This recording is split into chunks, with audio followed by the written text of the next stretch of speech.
welcome back to The Aggressive Life. This July, we are revisiting some of my most aggressive live talks. Last week, we got a dose of the 5 marks for man. One of my favorite parts of doing these events was the Q&A afterward. We just put some mics out and we invited people to ask any question around the topic they might have. It's always a fun and touching way to end the night.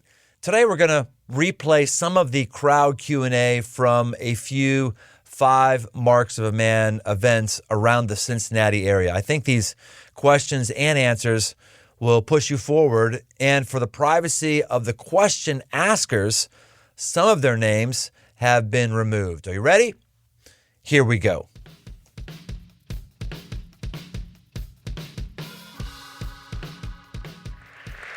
So I think we have some microphones up on either side here. We were going to have people texting questions, but I thought, oh, you're just going to think that we're fixing them. And so we're going to do that, so you know that we're not just kind of toning them down. So any questions you may have, men and women alike. Hi, you are so brave. You're the first person. I'm raising 2 boys. Oh, you're raising 2 boys. Okay, yes. So I'm raising 2 boys with a dad who was abusive to me. Sorry. Yeah. But so I read the book because I obviously don't know what a man looks like because I didn't marry one and they don't have one. And I was like, I can pretend or I can try to find someone around me to model that. Yes. But then what it's created is I think you're unintentionally creating a generation of women that just don't put up with shit. I'm creating. Oh, go ahead. I've got a ton of girlfriends that are now reading your book, and we're looking around, and we're like, garbage. And we've literally talked about just buying them in bulk and handing them out. So do you have any encouragement for women trying to date? I do. I see all these college boys, like, well done, guys. But for us, Yeah, in seriously. Like our 30s How and old are 40s, you? I'm 38. 30, sorry. Yeah. Sorry, guys, 38. I know. Yeah, it's too much. Sorry, pass. Yeah, I know. I'm already That's raising tough. 2. Yeah. So do you have any encouragement for us? I do. Yeah, great. I want to make sure we understand all of us, even who are men, have boyish tendencies. I revert into boydom from time to time. I just, and I regret that in trying to speak as forcefully and winsomely as I can come off as somebody who doesn't have any challenge in these areas. I do. So I think the thing I would say is, it's not so much you find a man that gets an A in these 5 areas. Do you find a man who gets it? So I would be more interested with a guy who's on a growth track than I am with the guy who gets an A in all 5 of these categories. So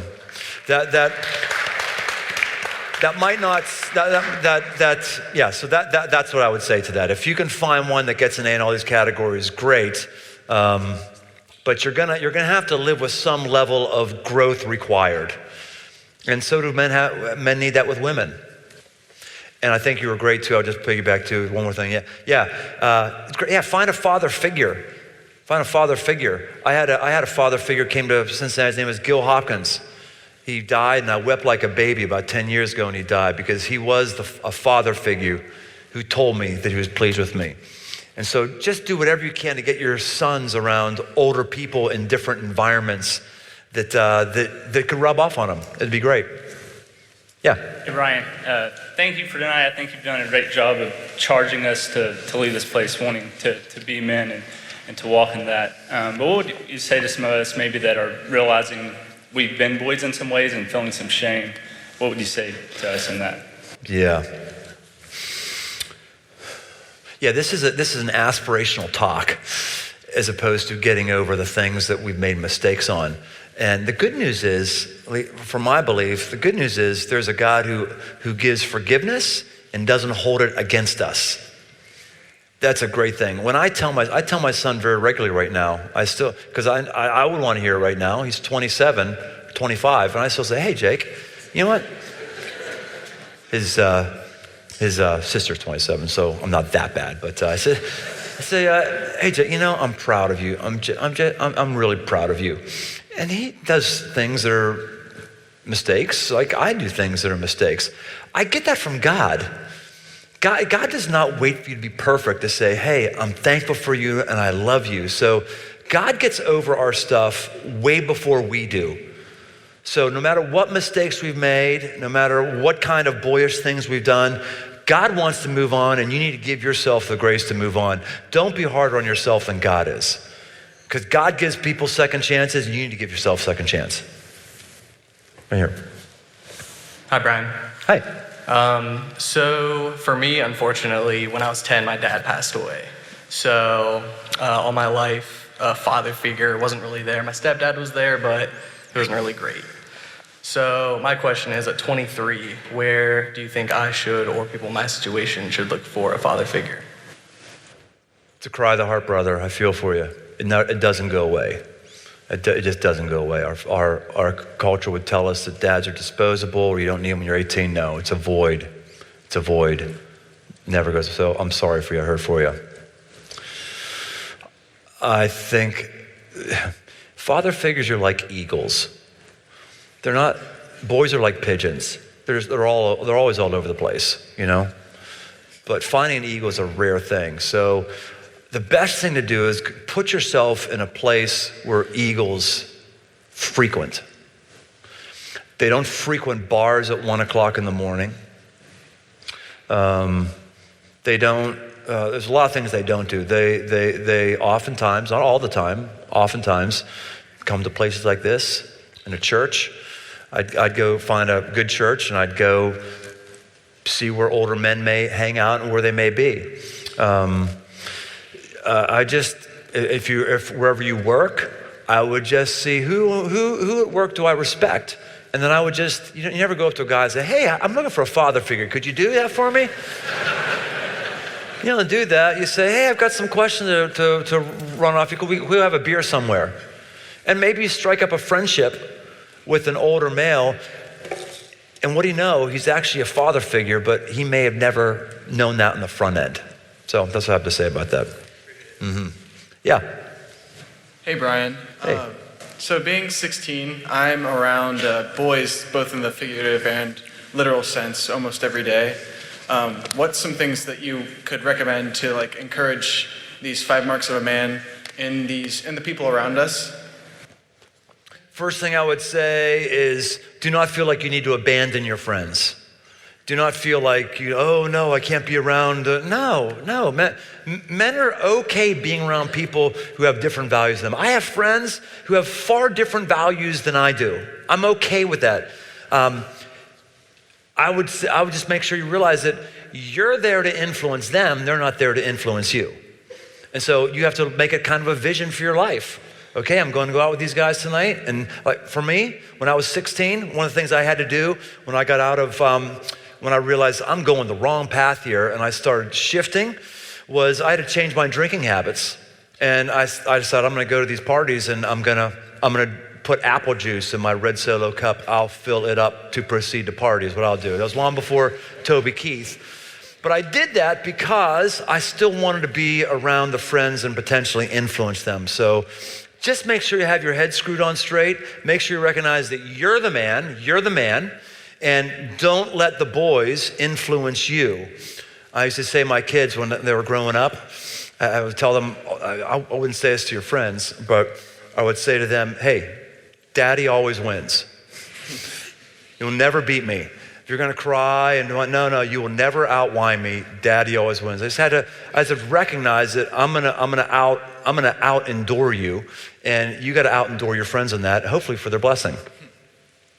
Thank you. Mm-hmm. Yeah, over here. Hi, Brian. I'm John. Hey, John. I'm actually headed into basic training in less than a month, and I had read your book, and going into it, what I want to know is there ever a point where you know well off into manhood where you can then teach, or are you always then a student of manhood where you're still learning from ones who have come before? We're still learning. I'm still learning. We're all still learning. So we're constantly in a learning and growing mode, and constantly in a helping people else mode. So we want to always receive from people who are above us and give to people who are below us. So that never ends. Thank you. Yeah. Hello, Brian. Hey.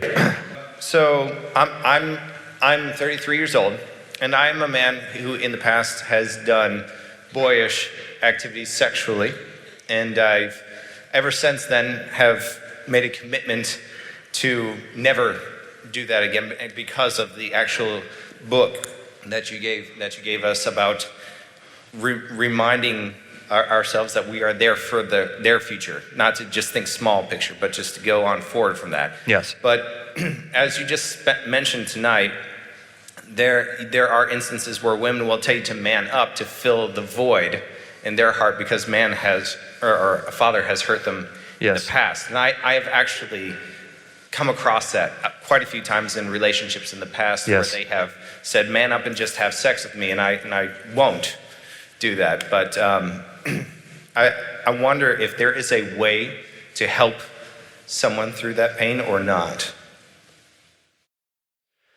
I think the best thing to do is I think everybody who dates somebody, people who disagree with me on this, I think a great conversation, the very first date, is a sexual expectation conversation, the very first date. You're both thinking of it. Right. Why not talk about it? And you might find you have an exhilarating conversation. And I think in that conversation, that topic might come up, wounds, hurts, or even just to say, I find with women that this tends to happen. Are you gonna be somebody who's gonna put that pressure on me? That'd be an incredibly fruitful and invigorating discussion. Let's just talk about the things we're feeling. Let's talk about that, right? We're talking about everything else. We don't have that kind of real discussion. So that's what I encourage you to do. Okay, thank you. And hey, thanks for your vulnerability. All right, I'll keep going a little longer. Go right here. Hi, Brian.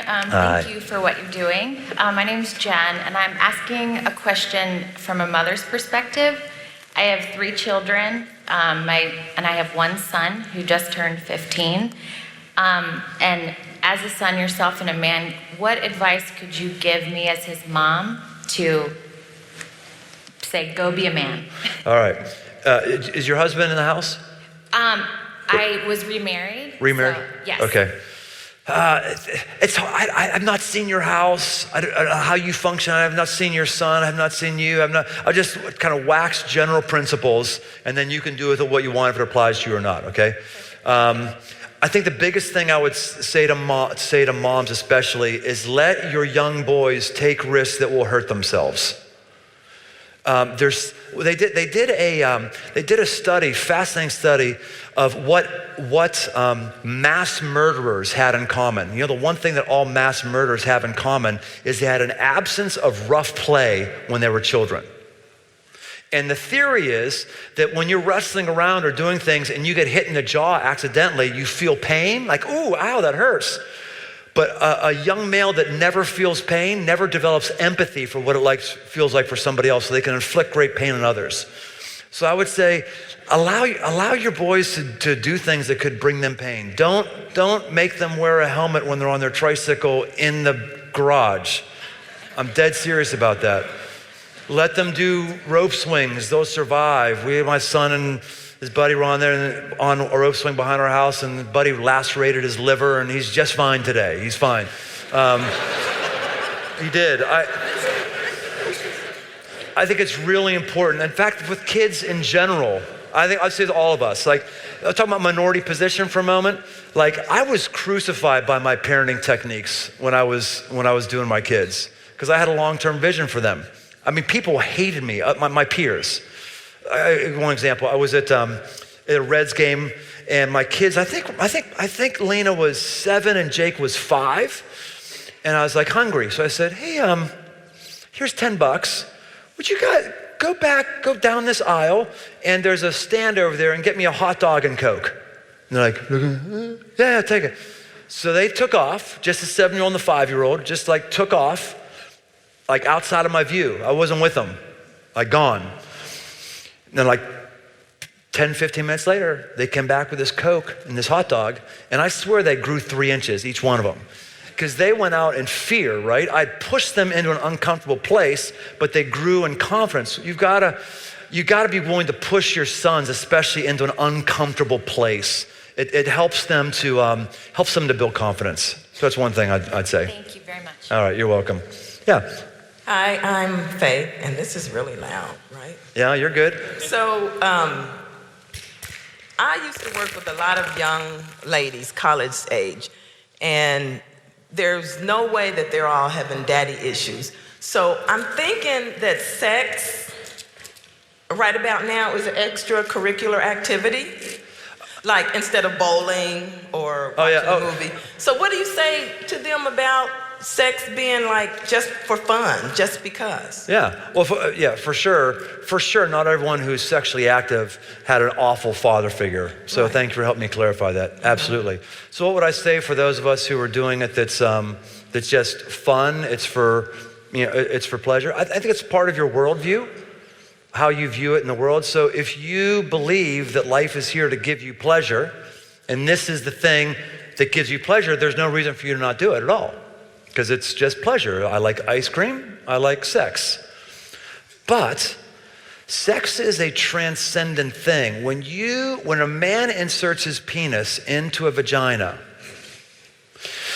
you're one physically.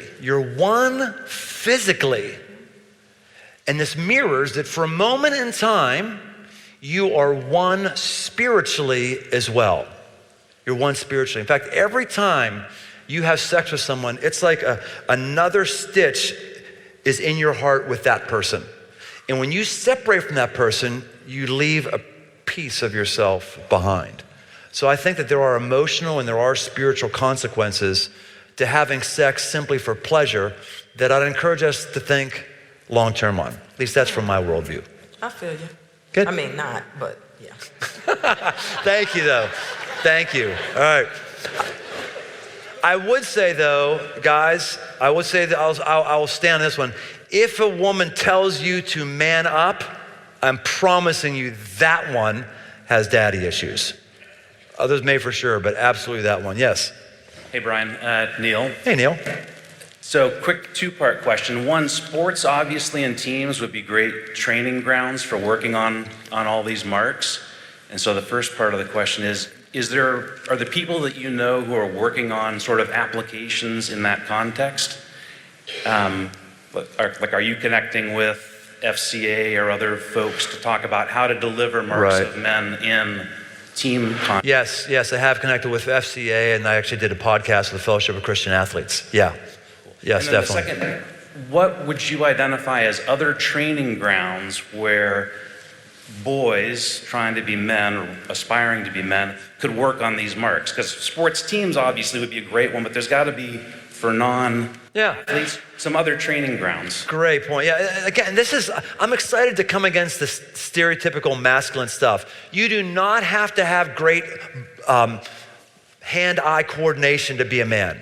You do not have to be a football player to be a man. Now, these are team environments that can grow us, but you can have a team environment with the thespians, with making sets, with acting.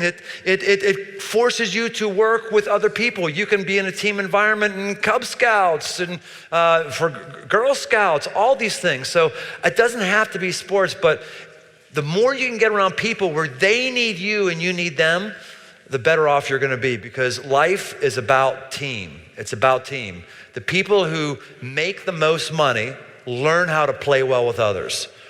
The people who have the most influence learn how to be in team. So there's a bunch of different environments like that. Yes? So you've talked a lot about father figures and having problems with those. I know, I personally have a really convoluted idea of what a good father figure looks like. And one of the other young gentlemen, you talked to him about going to a church and maybe grabbing a beer with somebody after a service or something. Obviously, that's a little awkward for a girl to do that with a father figure. Right. So I was asking if there's any way that you have at least seen that is a healthy way to gain a relationship like that, or if that's not possible, how to fill that void.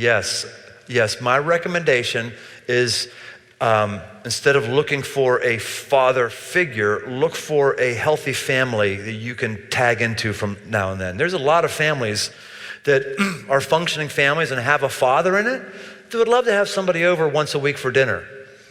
Just just kind of being around that family will give you exposure to that father figure. It's spooky, it really is. I had a girl I married, a woman, I married her and her husband about a year or so ago, and like I never knew that I was her father figure.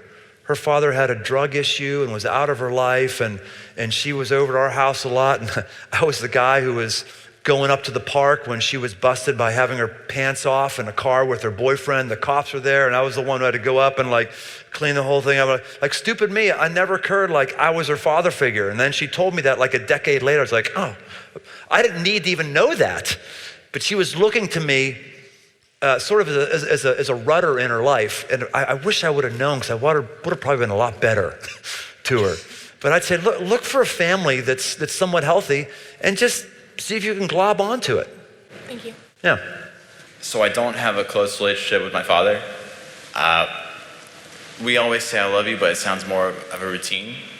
And whenever it's just me and him in our living room watching TV, he's always on his phone. And I've been going through a lot of changes recently, and I realize a lot of my faults are I feel like an outcast in my family. And I feel like a lot of that is from my father. I have 2 older brothers and 1 little brother, and I see the relationship that he has with all of them, and I compare him to mine, and it feels like there is no relationship. And it really sucks, and I really want to change that. And so I did invite him out here tonight. He couldn't make it, sadly. So I think I'm making steps. I just wanted advice. Do you think he has a better relationship with your brothers than you? Is that what you're saying? Yes. The reason why I said it is I see myself and my dad being very different. Yeah. My 2 older brothers, all my family's in the salesman thing, and I'm not about that. And the older brothers are able to talk to him about salesmen, cars, and all that. And I'm like, okay, I can't. Got it. How old are you? I'm 21. Okay. Yeah. You understand your dad is not as secure as you think he is. I'm not as secure as my kids think that I am. You might be getting to a place in life right now where your dad is perfectly primed for you to affirm him. You might be coming to a place in his life where he feels uncomfortable about his life. He know every time he goes to this. How old's your dad? About my age or so? How old are you? 53. He just turned 60, so. Okay. Yeah, he knows when he goes to this, he knows, especially his age, like, why am I doing this so much? He has that internal conversation. I promise you, he knows more about his faults than you think he does, and he feels uncomfortable about them.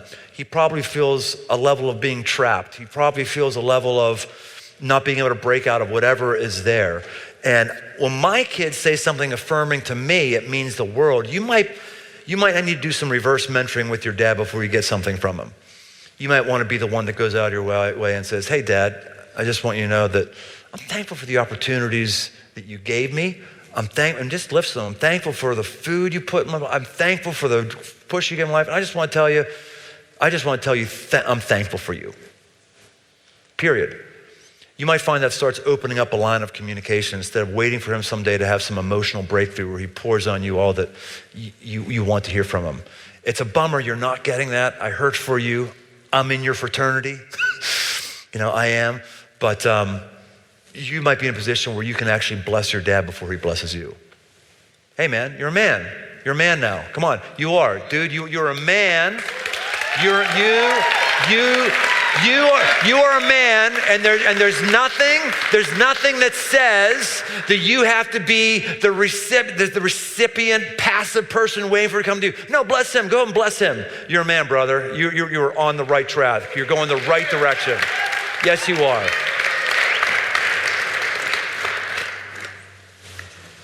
Hey, Brian. Hey. Let's see, I'm 23 years old, and I have a long history of being an asshole. Would anyone vouch for this man right here? Would anybody vouch that you would vouch for him? Okay, all right, yes. To put a, better label on that, I grew up in the church. I grew up with, my dad, who has been awesome. I'm awesome, like almost a perfect father figure, I think. And he really raised me with a lot of scripture, and I spent a lot of time, sort of learning what the gospel was about, what a relationship with Christ is. And I was in a church that didn't get it right on a lot of regards. So I developed this attitude of no one gets it, and I'm the only one who does, and I'm something special. Well, I read the first edition of your book years ago, and I was critical of it and had my theological, biblical reasons as to things that were missed, and stuff that I imagine you have more emails than could ever be counted.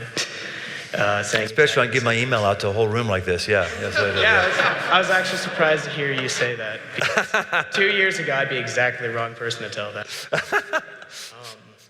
Well, anyway, life's been hard, in recent years, and I've grown a lot, and my attitudes and honestly just wells of pride have been shown to me, and I've kind of come to terms with the fact that I've hurt people in the past, and I've been exactly the wrong person with exactly the right answer a lot of times.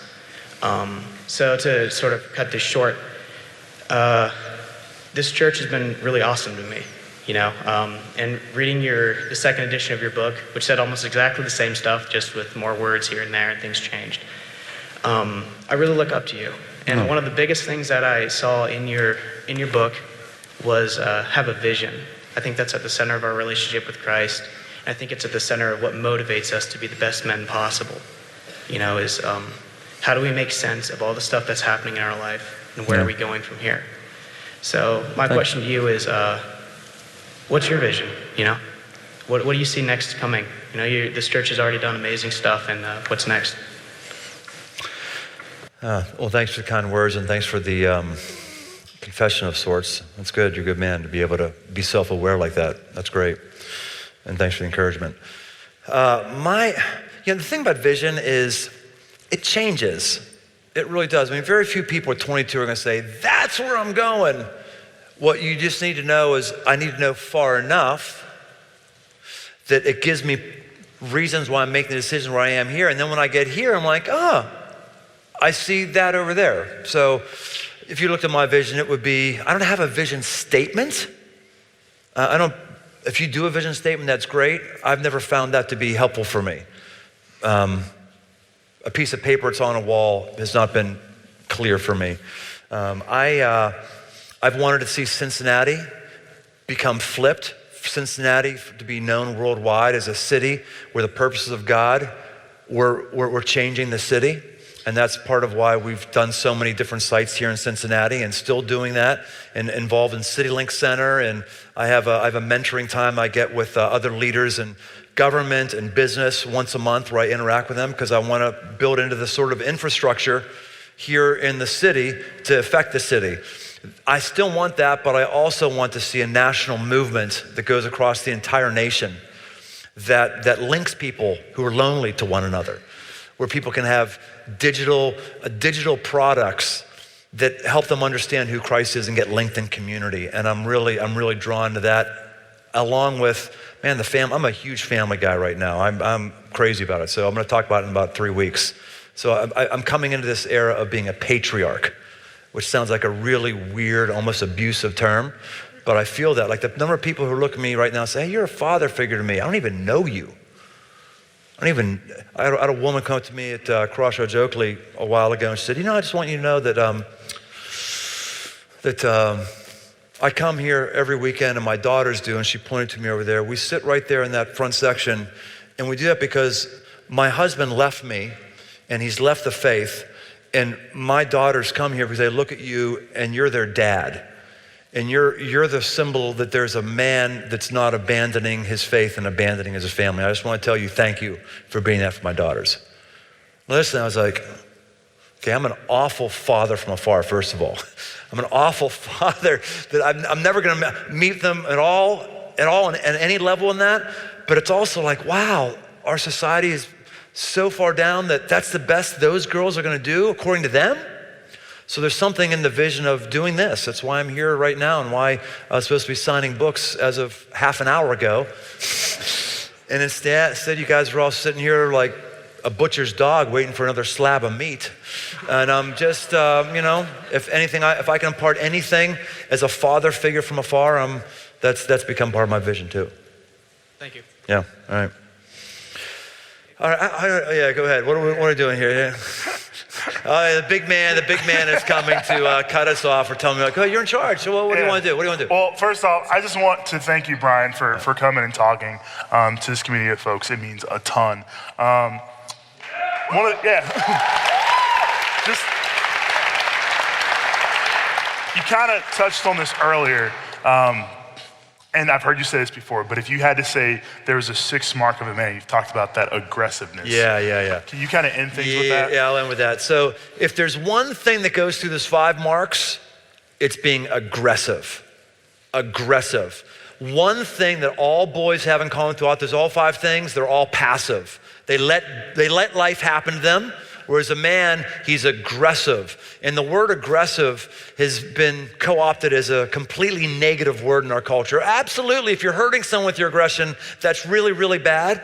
But aggression is a really underplayed attribute. Make men and women, make aggressive mistakes. Don't make passive mistakes. Make aggressive mistakes. I've made a lot of mistakes in my life. The ones that hurt are the ones where I was passive. Make aggressive mistakes. Take control of your life. You control your life. No one else does. If you see an opportunity that you can take a hold of, take hold of it. Look away from your fear and go forward. And I have dozens and dozens of those examples, but I think that's the one I'd leave you with. It's your life. Act like women. Act like men. Grab your life. Make something of your life. Make aggressive moves and you will not regret it. And there is nothing, those of you who are younger, this should be incredibly liberating. Your culture right now, your generation has more anxiety at your age than any other previous generation. Studies have shown that. I know that you're freaked out. I know that you're like, you're not sure, like your life has been scripted out for you and now there's no perfect script. What's my script now? There's so much uncertainty in America. We're fighting with one another. We're this. I understand all that. But here's one freeing piece of advice. There is nothing you can do right now that's going to screw up your life. Do you realize how freeing that is? There is nothing you can do right now that's going to screw up your life. You can do some things right now that's going to make your life harder, but you can't. You could even get a DUI and you'll get over that. I couldn't do that at 53, but you can. I'm not recommending DUIs, please. Hear me I'm not recommending that at all. I'm just saying, and I see Ron nodding his head over there, you know exactly what I'm talking about. There's a level of freedom you have. Do not allow the anxiety of your generation to rob the freedom you have to make aggressive moves. Try things in your life. Go for it. You won't regret it. Awesome. Thank you so much. Good. All right. Thank you so much.